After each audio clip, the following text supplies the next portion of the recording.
Hello, Lloyd. Your partners want the paperwork Canby gave you. They're gone. I'll just take what you hid in the candlestick. Why? So you can kill me like you killed Canby? No. Listen to me, Barone. When you broke the door, you set off a silent alarm. The security patrol will be here any second. Lloyd. I tell you to grow up, but you're not going to get the chance.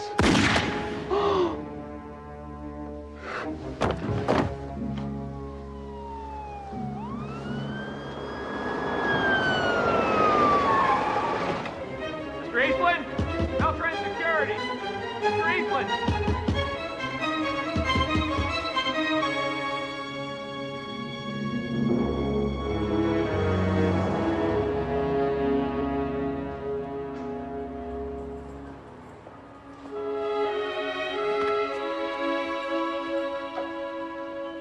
Hey, what are you doing up there? Stop! Hold it! Who are you?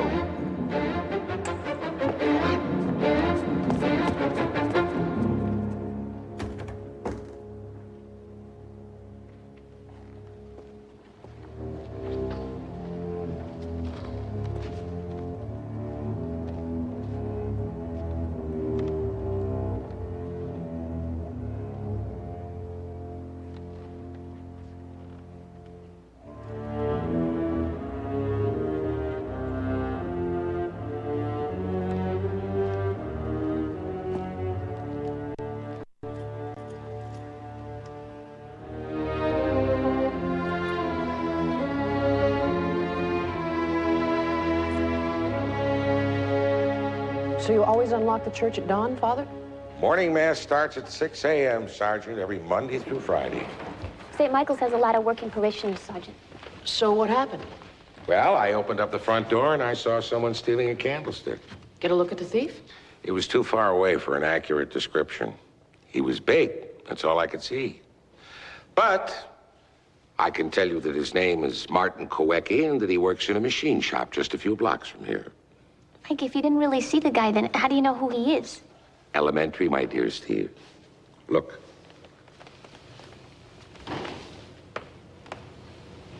Oil. And over here.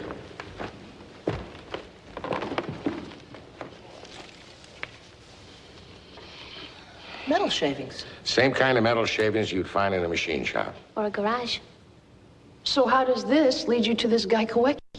I'll show you. He ran out this door, leaped over the railing, and left his footprint there in the dirt. And judging from the direction of the print, I'd say he must have fled down the alley. Well, that makes sense. I measured the footprint, judging from its size and its depth. I would say that the man is about 6 feet tall, a little more, weighs about 200 pounds, wears a size 13 shoe. Big guy, like you said. I still don't see how that gets you his name and address, Father. The footprint, Clancy. There's a name in here. E-L-L-I-S Shoes. Ellis Shoes. After I phoned you to report the robbery, I called Ellis Shoes, and they told me they only had one distributorship in this neighborhood, and that's Lakeshore Bootery. And you called Lakeshore Bootery. The manager told me that he has only sold one pair of Ellis work boots, size 13, in the last few weeks to one Martin Kowecki, and Kowecki gave a residential hotel as his address. I called the hotel, and they said that he worked in a machine shop over on Broadway. Got it. Let's go. No sirens. You know, Father, sometimes you're a regular Sherlock Holmes. Well, thank you, Clancy. Frank, I have to ask, if you're Sherlock Holmes, am I Dr. Watson?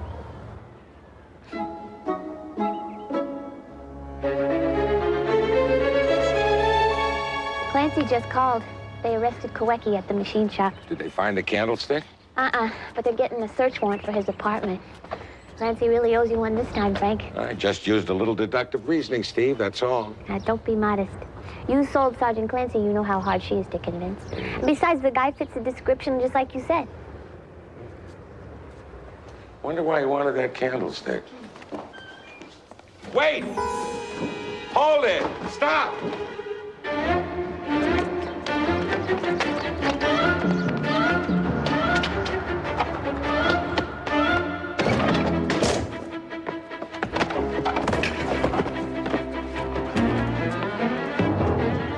Steve!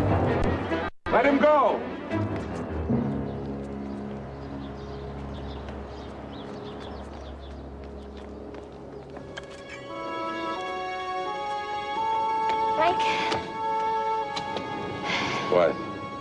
You want me to call Clancy? No, I'll do it. But I'm telling you, Clancy, that the thief that Steve and I chased away a few minutes ago has got to be the man who stole our candlestick from church this morning.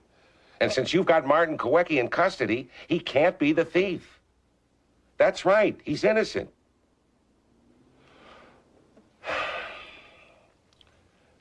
Whatever you say, Clancy. She'll be by later on for a statement. Steve, I never heard her so angry before. But she's right. I made a terrible mistake. They're gonna let Kowecki go? Yeah, he'll be free as soon as they process his papers. Steve, I've got to go talk to him. I have got to let him know how sorry I am.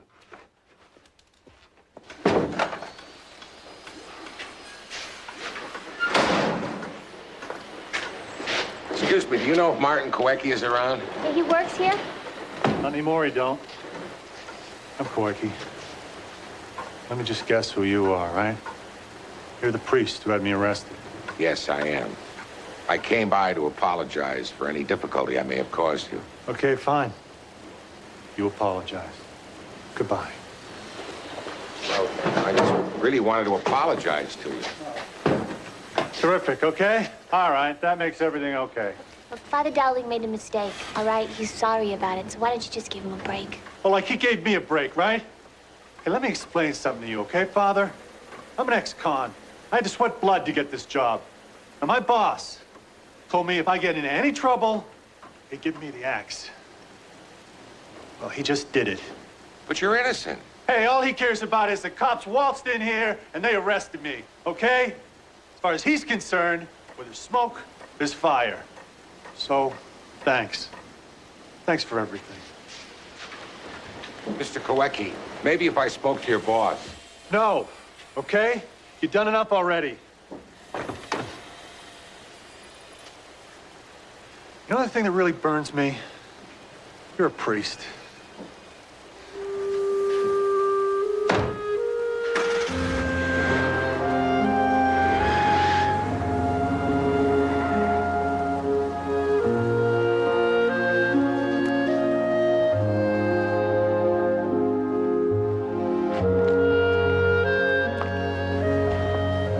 Frank?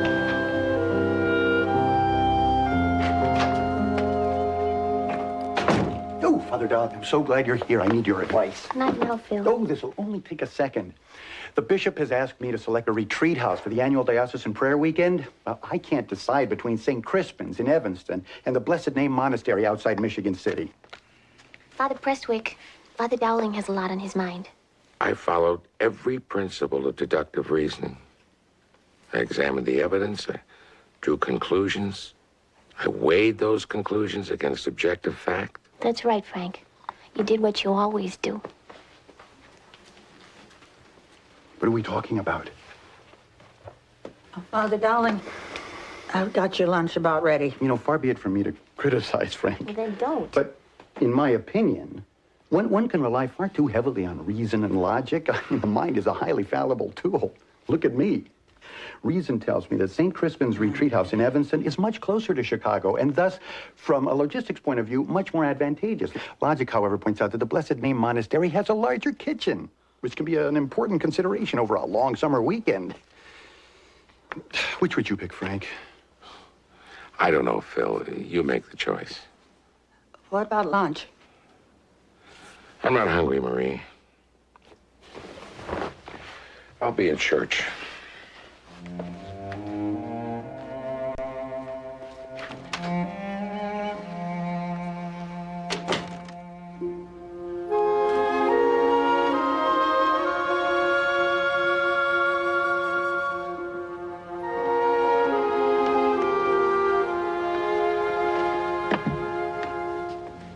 Where do we start, Frank? Where do we start what, Steve? Where do we start looking for the real thief? What's our next step? There is no next step. Steve, I can't play detective with innocent people's lives. Come on, Frank, you made an honest mistake. Martin Kowecki's out of a job because of my mistake. Who do I think I am, Sherlock Holmes? Here. You better take this. I'm finished with it. Your missile? No, it's not my missile. It's my second favorite book. At least it used to be.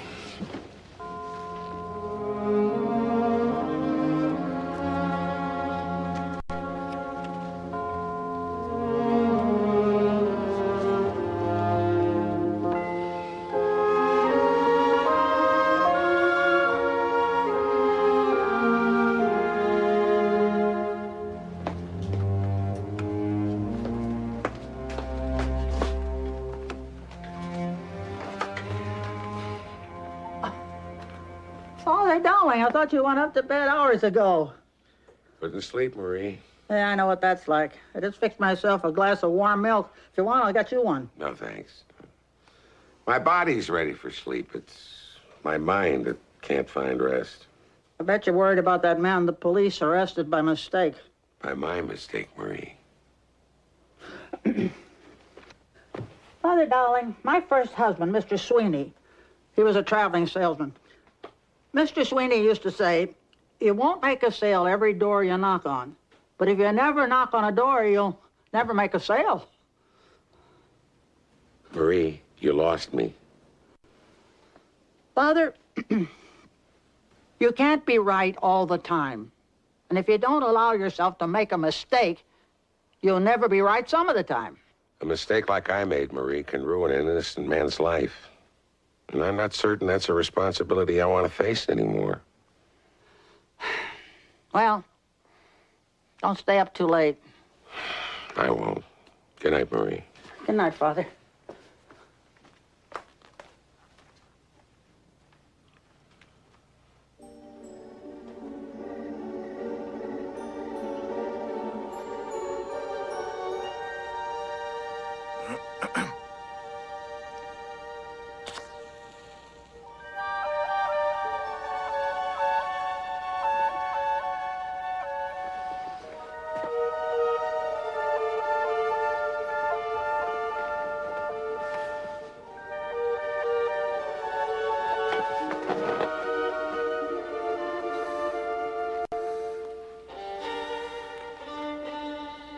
Who's there?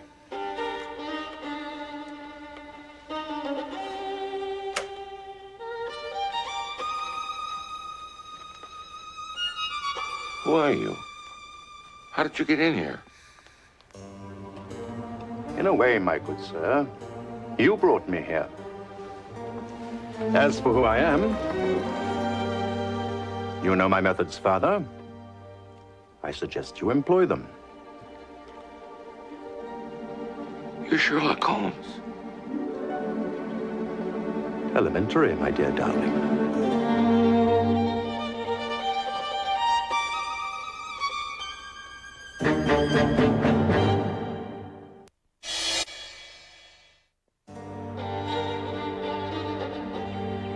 This is a practical joke, isn't it?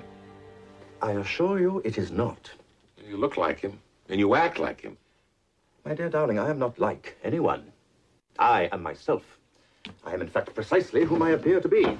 Sherlock Holmes. Oh, but Sherlock Holmes is a fictional character. You can't be him. You can't be here. Yet I am here.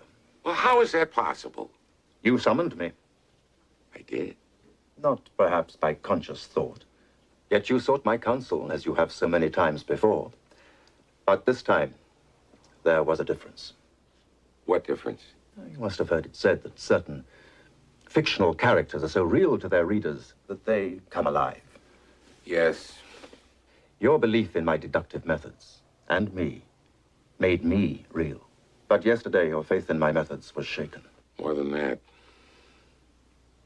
Wait a minute. Are you saying that if I stop believing in you, you'll cease to exist? Precisely. And that is why I'm here. To help restore your belief in my methods, and me, as well as solve this case. Now, this investigation presents several aspects of interest. In fact, it possesses certain similarities to the West End candlestick murder. I don't remember that one. But that is not surprising, since Dr. Watson rarely chose to chronicle my failures. So, this is your chance to solve a mystery that you failed to solve before. You may view it in that manner if you wish. I can't believe I'm having this conversation. I must be going out of my mind. If you are, Father, I would hardly be the proper authority to assure you otherwise. Now, where is your inkwell? I don't have an inkwell. My dear darling, how do you propose to write without ink? Well, it's a little difficult to explain. You see... Hi, Marie. I heard you called while I was out for a run. What's up? Who's he talking to? That's why I called you, sister. Nobody. What do you mean, nobody? Yeah, I heard me, nobody. You listen for yourself. I still have the other one. Oh, sorry. Hi, Frank. Steve, Marie. I suppose you're wondering... Were you talking to somebody on the phone just now, Frank? On the phone? No, I was, somebody on the phone. Yes, that's right. Steve, last night before I went to bed, I locked the candlestick in the sacristy. Would you get it for me, please? Sure, Frank.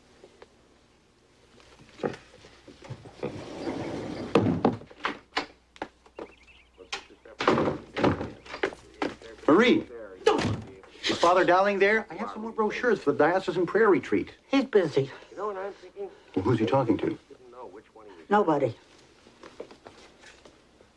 All right, it's just a guess. But what else have we got?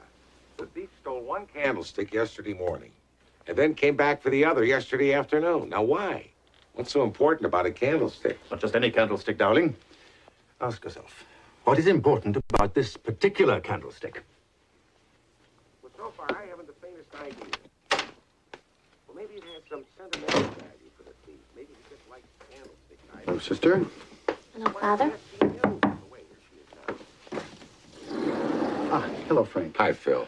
Oh, Steve, I need to talk to you privately for a minute. Would you excuse us, please, Phil? You see that?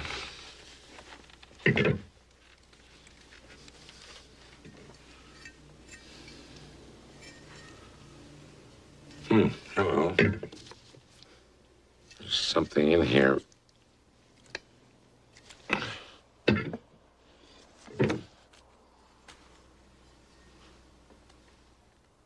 What is it? Looks like some kind of a business card with numbers on the back. Steve, where do we get these candlesticks? From Mrs. Lupino from the Altar Society. Remember, Frank, she bought a whole dining room set a month ago at an estate auction? Yeah. She didn't want the candlesticks, so she donated them to St. Michael's. Do you think you can find out what auction house Mrs. Lupino bought them from? Sure, I'll get her number and give her a call.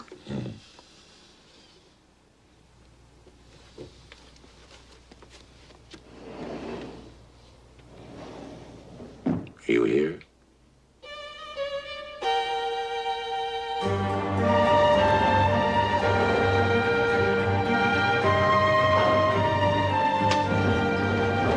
Lupino told you that somebody broke into her place, Yeah, a couple of nights ago. but nothing was stolen. No, but she said whoever did it went through the letters in her desk. Letters? Steve, I wrote Mrs. Lupino a letter thanking her for the candlesticks. Well, that must be how the thief knew to find him at St. Michael's. Let's talk to the auctioneers. And now, ladies and gentlemen, our next item is a lovely example of late 19th century woodcraft. Opening bid is $2,000. Frank. $2,000. Do I have $2,000, please? Excuse me, could I get some information?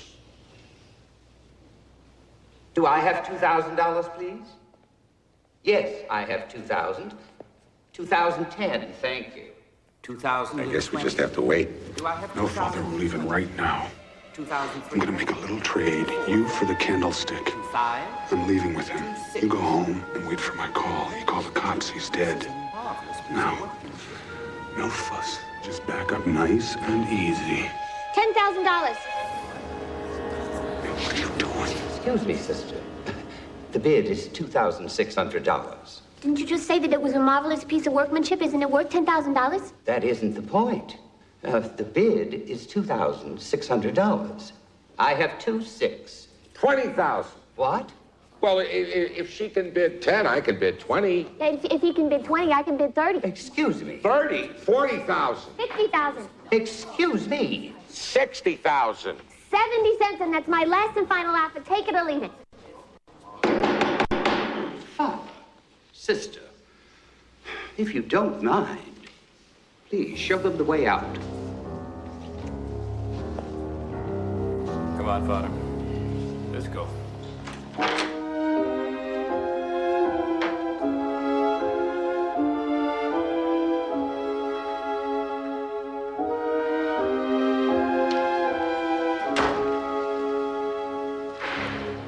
Frank, that was the guy we saw running out of St. Michael's. Whoever he is, thank heavens he's gone. Steve, we're not any closer to finding out where those candlesticks came from.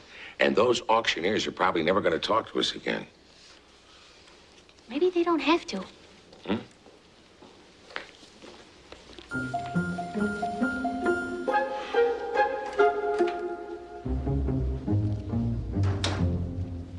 A resourceful companion, your sister Stephanie.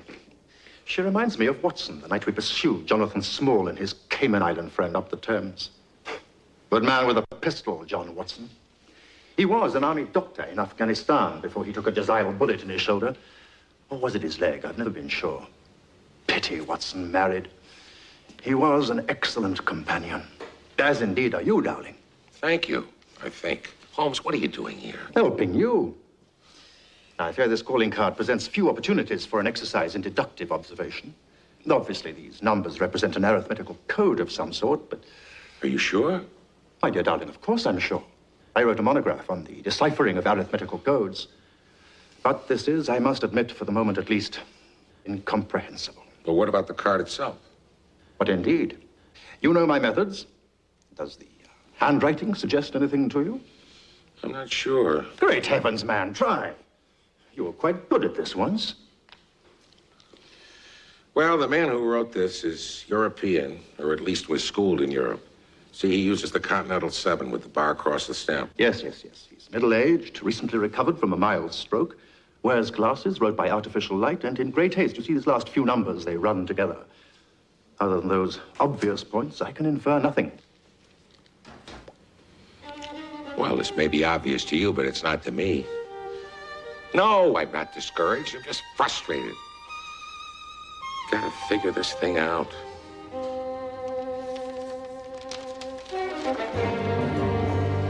Well, they have a very neat filing system in there. The candlesticks are from the Lloyd Eastland estate. I have the address of his widow. Well, maybe she can tell us what's so important about this business card and those candlesticks, huh? Frank. Just now, it looked like you were talking to somebody. You did? Yeah, it did. But there's nobody there, Frank. Is there something going on that you want to tell me? Steve, I'll explain everything to you just as soon as I can. In the meantime, all I can ask you to do is to please trust me. I always have, Frank.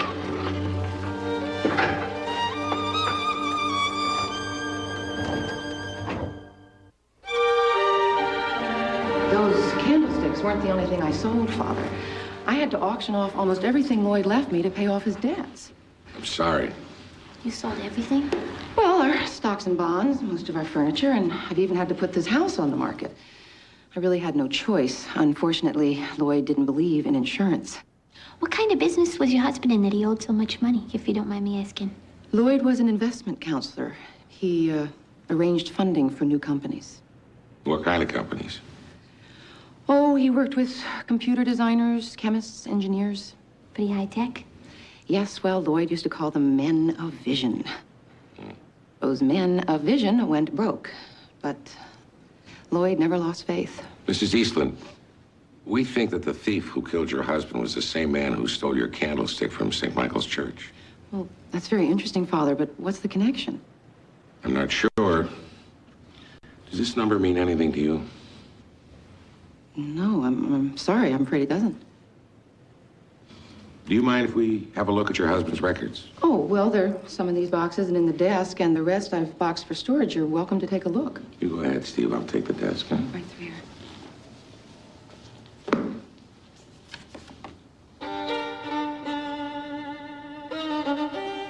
Holmes, you're making this very difficult for me. Yes, darling. Look at this.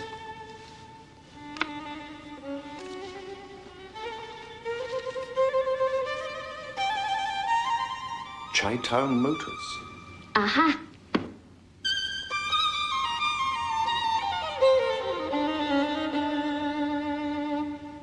Aha. Mrs. Eastland, did your husband know anyone at Chi-Town Motors? Oh, I'm sorry, but I wasn't involved with Lloyd's business. I couldn't say. Looks like a car dealership, Frank. Maybe it's time the parish got a new car. Maybe. Oh, would you mind sending your husband's files over to St. Michael's Rectory? Might help us find the person who killed your husband. I'll send them over this afternoon.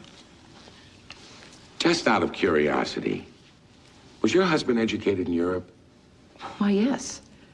Did he wear glasses, and had he recently recovered from a mild stroke? Yes, Father. How did you know that? Deductive reasoning. Goodbye, Mrs. Eastland. Goodbye. Thanks for everything. No problem. And good luck with whatever it is you're looking for.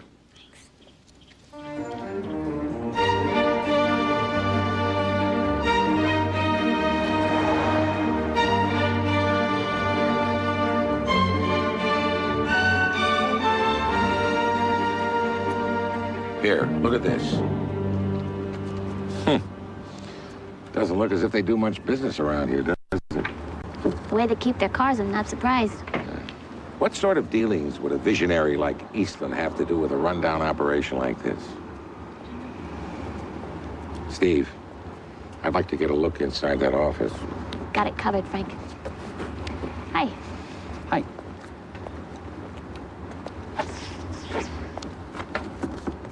Good tires. Good car. Good terms. How about a test drive? Can't. Why not? Won't run. Well, nice talking to you, sister. What about this one here? Bad axle. How about that one? No headlights. Well, the truth is we lost Denny Canby, our head mechanic, a couple of months ago. Now the place is falling apart. Let's just try it. Sister, I'm telling you, this car is a lemon. You know, my Uncle Jack always said, when the world gives you a lemon, you make lemonade. Lemonade? What are you doing?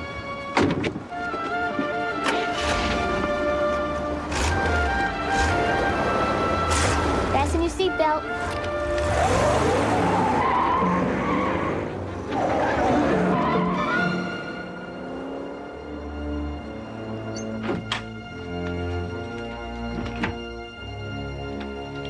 Piloting one of those vehicles seems an absurdly complicated procedure, darling. And to what end? I mean, one shuts oneself inside a metal box, goes hurtling about the streets, frightening the horses and no doubt ruining the cobblestones. Yeah, well, I don't drive myself.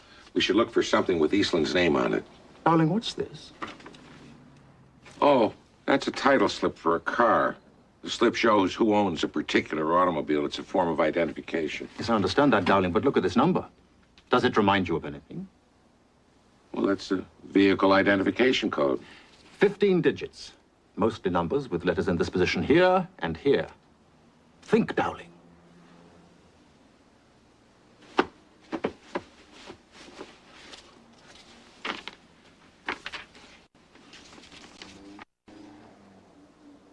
The number on the back of this business card that we found in the candlestick. It's a vehicle ID code. When do you think it'll be done? It's kind of hard to say, Mr. Gabriel. You know, most of these wrecks, you got to tear down the whole engine before you can even see what's what. Where's Stu? Your salesman? Oh, he took a friend of mine for a test drive. That must be her now. Werner, get out there, find out what Stu thinks he's doing. You got it, Mr. Gable. Larry Gable, Father. This is my shop. I'd love to sell you a car, but we're having a little trouble with our inventory. Oh, that's too bad. I'm Father Dowling from St. Michael's Church. I got the name of your dealership from Lloyd Eastland. I heard Lloyd passed away. Yes, he was murdered. The police think a burglar did it. My God. How awful. But it's beginning to look like there's much more to it than that. You and Mr. Eastland did business together? Lloyd arranged financing for an expansion I was planning a couple of months ago. Unfortunately, the deal fell through. Well, I thought he only funded high-tech companies. So? Well, forgive me, but used car dealership isn't exactly high tech. What kind of expansion were you planning? Father, my business with Lloyd Eastland is none of your business.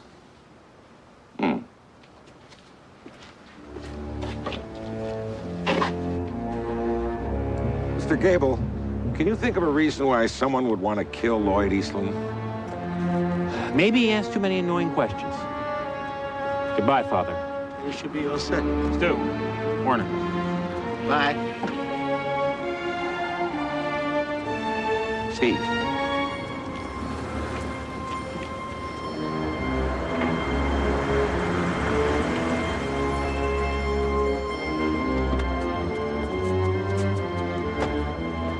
It's the guy from the church. What's he doing here?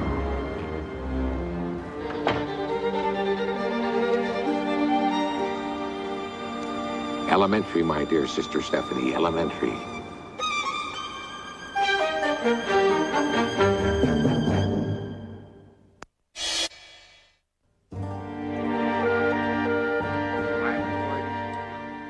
Because he had something that somebody wanted. And what did he have? A vehicle ID number on the back of a business card. What's important about a vehicle ID number? It identifies an automobile. And what could be important about one particular vehicle? I don't know. Darling, what is a powertrain? I have no idea. Gear ratio? I don't know. Fuel injection? Wait a minute. I think all those things have something to do with an automobile. Aha. Lloyd Eastland arranged financing for inventors. These papers among his files refer to automobile parts and tests. Might not one of Eastland's inventors have done something to an automobile that could increase its value? I wouldn't know. Look at this, darling.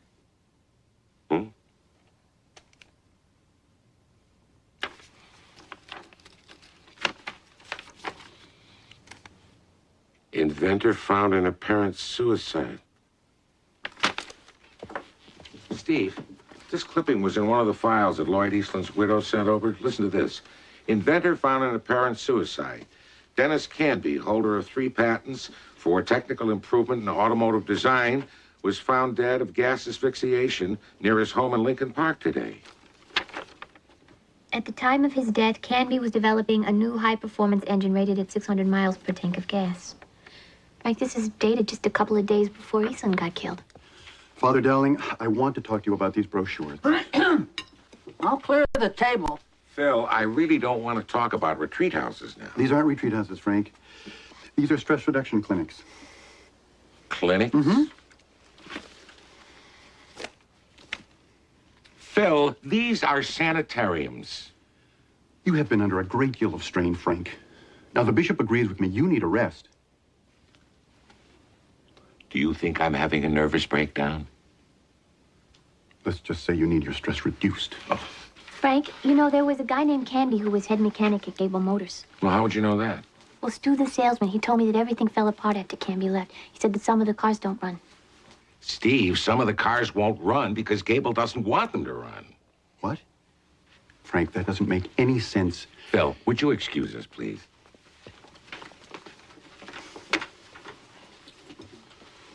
Oh, no.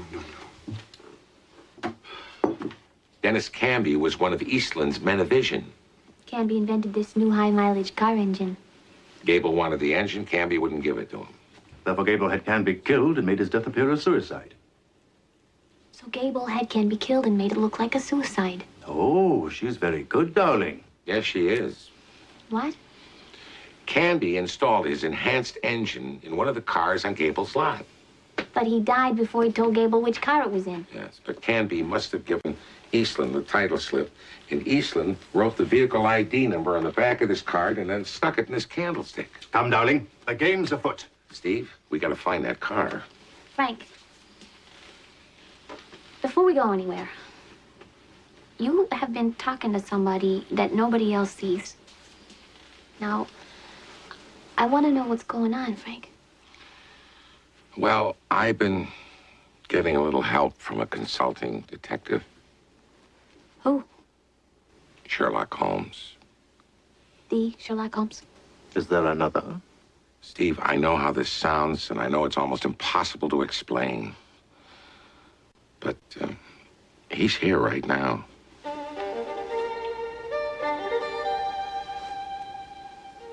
You sure about this, Frank? Look, I don't expect you to understand or even believe this. It's just too fantastic. All I know is that before he appeared, I felt lost, and now I feel like I found myself again. Frank, ever since you caught me shoplifting when I was 10 years old, you believed in me. You know, no matter what, no matter who else did, you believed in me. So I guess I can believe in you and Sherlock Holmes. Thanks, Steve. Nice to meet you, Mr. Holmes. Actually, he's over here. Yes, yes, very good. May we go now? Let's go now. Have you made a decision about those stress reduction resorts, Frank? Well, as a matter of fact, Phil, I have. Oh, excellent. Yes, I've decided to reduce my stress right here. Marie, don't wait dinner for us. We'll be late.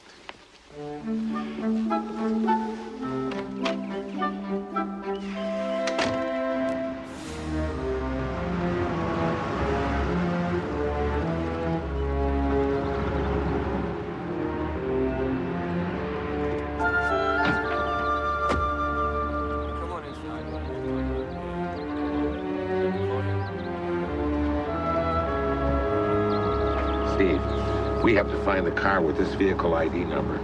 The ID numbers are inside the windshield on the driver's side, Frank. So you take those, I'll take those over here, right? Holmes! Get down! Why? Because somebody will see you. I hardly think so. But if you don't take care, that man will certainly see you.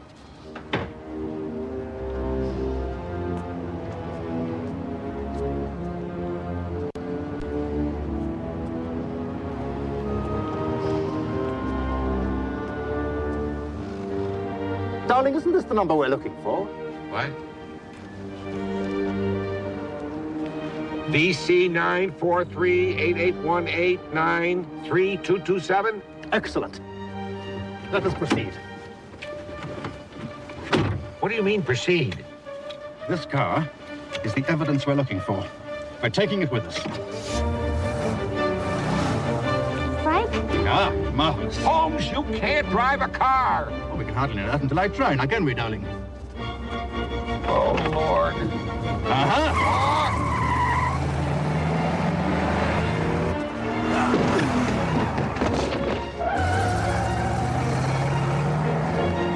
Quite lively, I must say, darling. Like a well-schooled filly. Slightest touch of the rein, and over she goes.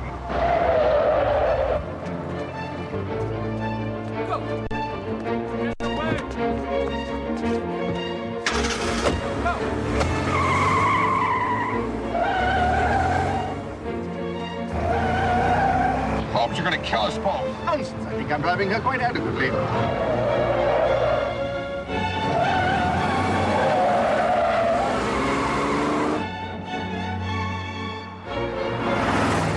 The brake down there. I see it. And that will stop us? That's the idea. Not a very good one, though, I fancy, darling. If you'll be good enough to glance into that small looking glass up there, you'll observe that we're being pursued.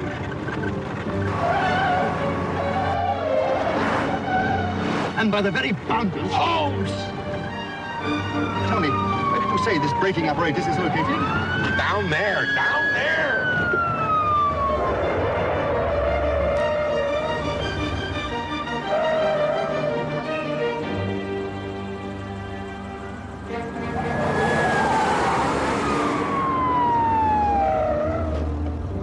Freeze!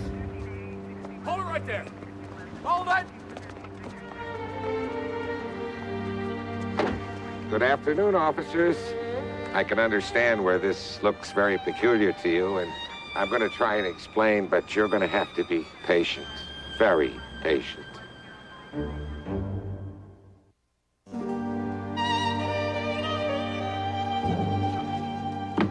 The adventures of Sherlock Holmes, indeed.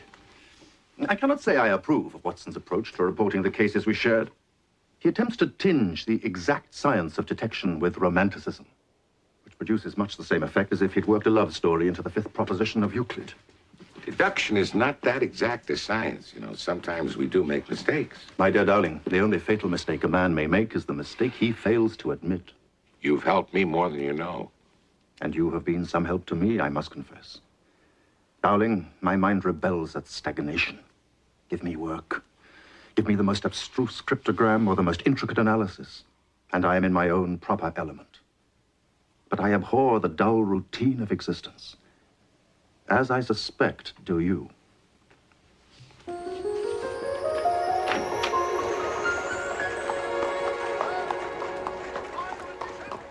Good evening, sir.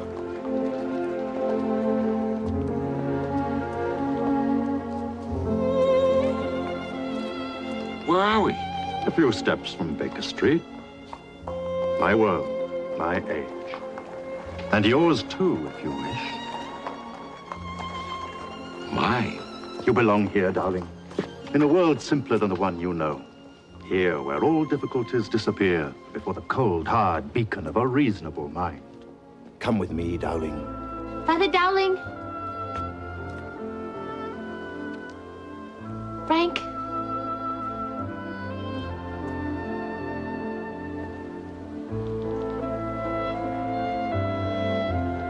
Perhaps another time. As you wish. But by heaven, it would have been wonderful.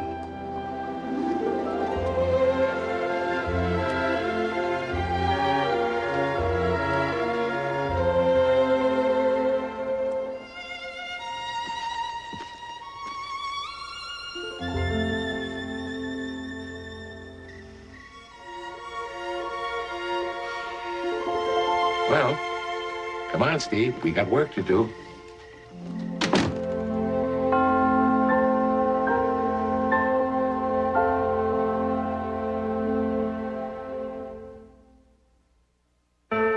Father Dowling